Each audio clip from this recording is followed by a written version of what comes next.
The forest stretched endlessly before Mara, a vibrant sea of green leaves, tangled vines, and ancient trees standing like silent sentinels. The air was sharp with the scent of pine and damp earth, mixed with the faint sweetness of wildflowers she rarely saw in her village's meager fields. The mountain had always been a place spoken of with both reverence and fear, a realm where townsfolk believed spirits dwelled, and strange magic hovered in misty mornings. But Mara had no choice. Her mother was sick.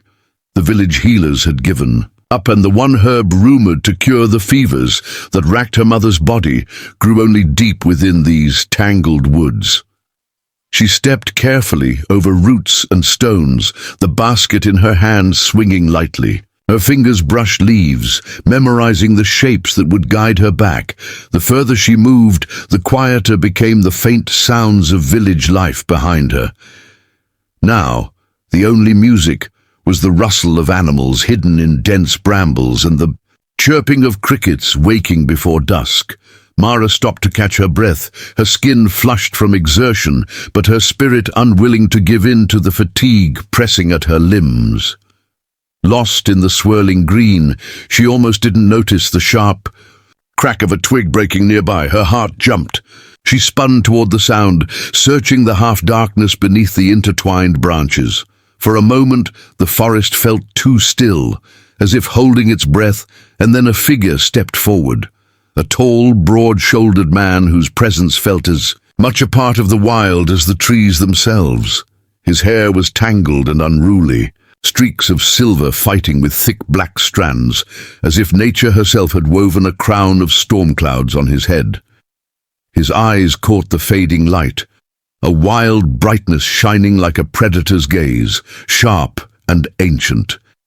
He wore no shirt, only a cloak of fur slung across his broad back, and his skin was tanned and weathered, marked with faint scars that told tales Mara could only guess at. The lower part of his body was wrapped in leather, patched and worn, his feet bare and sure-footed on the forest floor. For a moment, they merely stared at each other, the tension tangling between them like thorny vines. Mara felt an odd mixture of fear and curiosity knotted in her chest. Most tales told to children in her village described men like this as mountain spirits, beasts, or wild men, who could twist a person's mind or drag them into the dark woods, never to be seen again. But here he was, flesh and blood, real and so close she could smell the scent of pine needles and sweat clinging to his skin. Then he spoke, his voice low and rough, like the bark beneath her fingertips. "I can smell your fertile." The words came out in a whisper, almost a secret shared only between the two of them and the ancient trees that towered overhead. Mara's breath hitched. "Fertile," she repeated, her voice barely audible. Her hands trembled, and she tightened her grip on the basket as a flush rose to her cheeks. "What do you mean?" He took a step closer, and the shadows played tricks with his sharp features, making him appear at once fierce and strangely vulnerable. "The mountain knows," he said softly, eyes never leaving hers. "You carry life within you. Not just the gift of growing plants, but the gift of bringing forth life. It's rare kind soul. I can smell it like fresh earth after rain, strong and true." Mara's heart pounded wildly at the words. She had never thought much about what the mountain man said. Her life in the village was marked by constant struggle, fierce winter cold and hungry seasons, the endless chores that never seemed to end. Hope was a fragile thing, and she hardly dared to dream. Yet here, in the wilderness away from judgment and gossip, his words planted a seed within her, one she hadn't known she needed. "Why? Why do you care?" she stammered, looking up into his wild eyes, searching for an answer.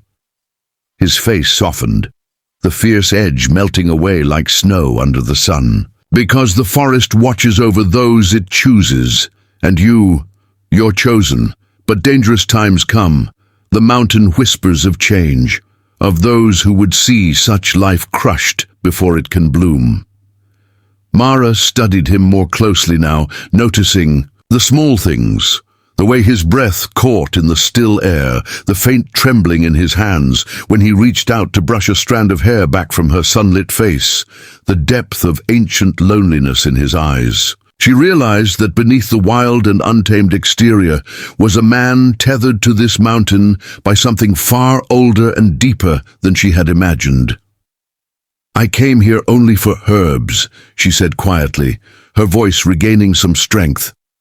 "My mother is sick.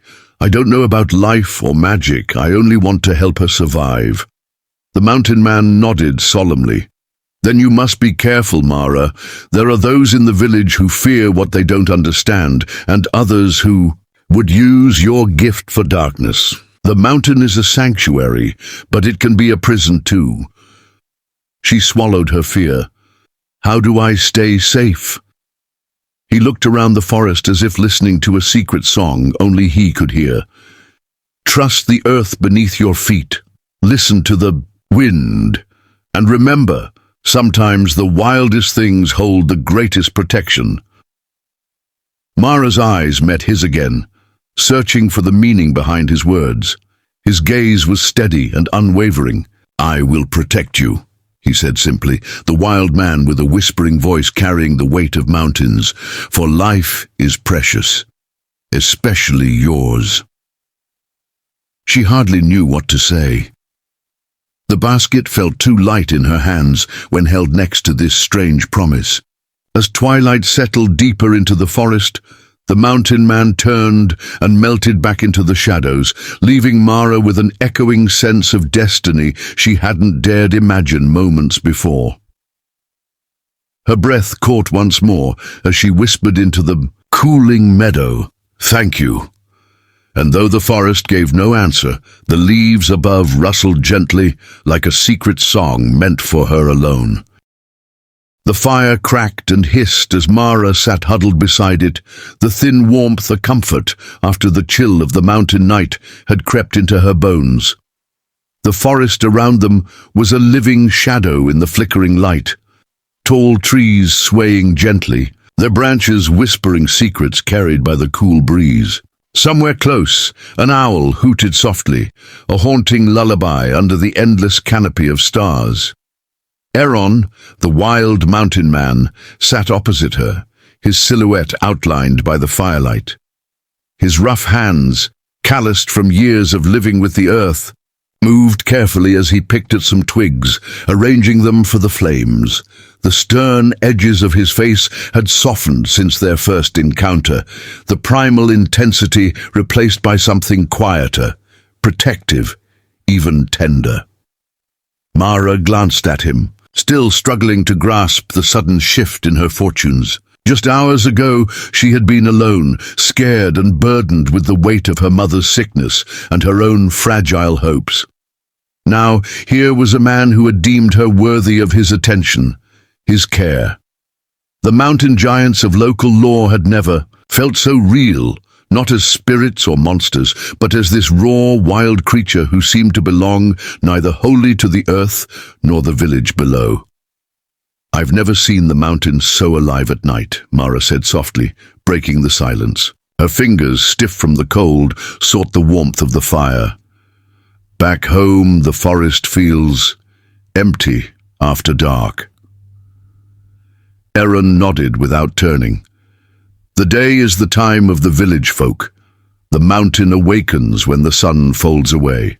The animals move quieter, the plants breathe deeper.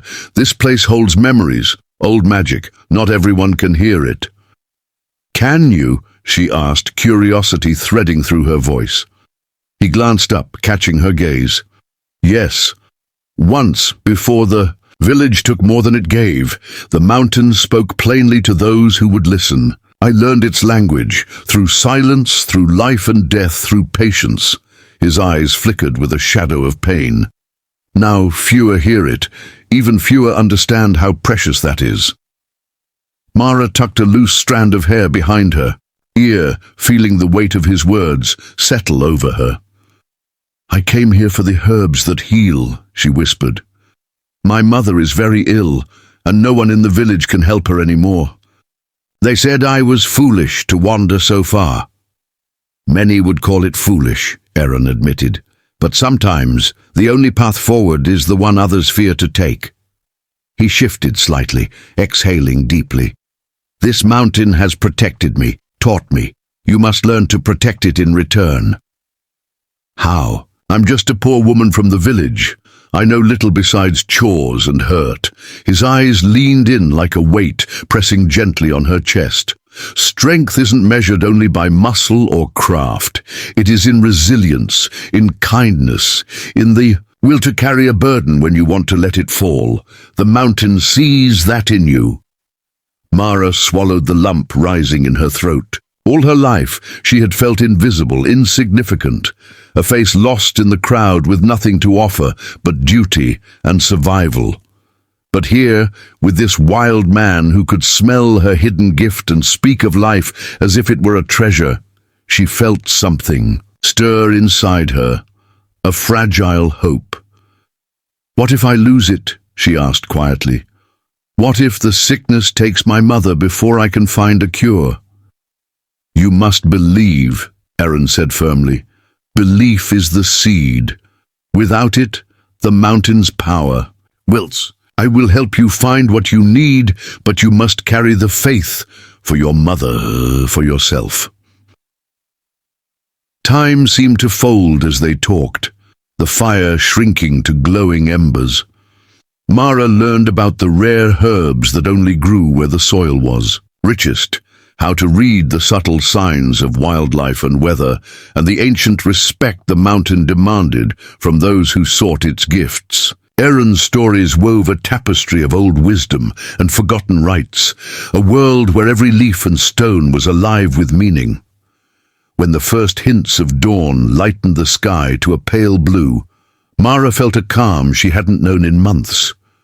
Her fears were still there, hidden in the corners of her mind, but the wild man's presence made them bearable. She realized that what she thought was loneliness was simply waiting for someone or something to see her truly.